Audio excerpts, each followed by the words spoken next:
মানে show off করেন, আমার বাল করেন না, শো অফ করেন।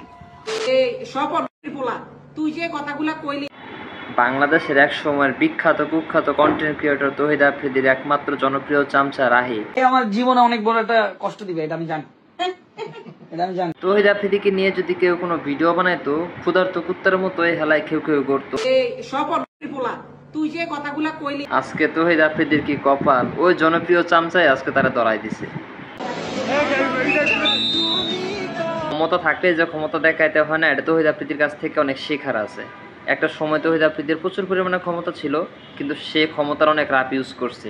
তাকে নিয়ে যদি কেউ কোনো ভিডিও বানাইতো, সে তাকে ডিবি অফিসে নিয়ে আসতো, তাকে মারধর করতো, ক্ষমা চাওয়াইতো। মতো ডরাই আমি না, আমাদের টিমের সবাই তার বাঘের মতো ডরায়, কারণ মানে সে অন্যরকম মানুষ ভাই। সে ক্যামেরার ভিতরে একরকম, কিন্তু ক্যামেরার বাইরে খুব ডেঞ্জারাস একটা লোক।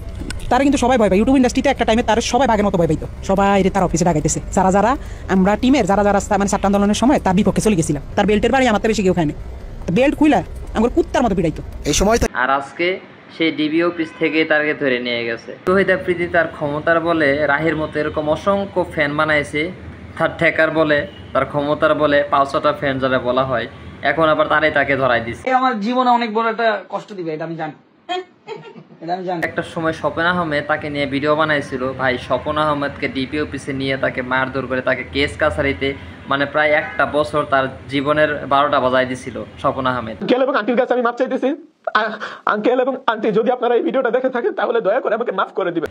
মানে স্বপন আহমেদ কান্নাকাটি করে সে ক্ষমা চাইছে তার ফ্যামিলির কাছে, তারপরেও ক্ষমা করে নেই তারে। তোমার কাছে মাফ চাইতেছি, দয়া করে মাফ করে দাও। পরে দি আফ্রিদি ভাইকে বুঝছিস তো তোর ভাইয়ের অবস্থানটা? আমি কি জি ভাই বুঝছি।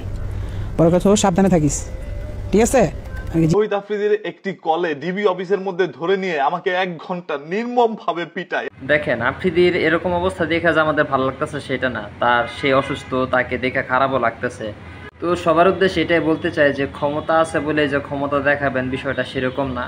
ক্ষমতার অনেক সদ্ব্যবহার করা যায়। ক্ষমতার সদ্ব্যবহার করেন, অসৎ ব্যবহার করেন না, তাহলে আপনাদেরও এই আফ্রিদির মতো একসময় এরকম অবস্থা হবে। ধন্যবাদ।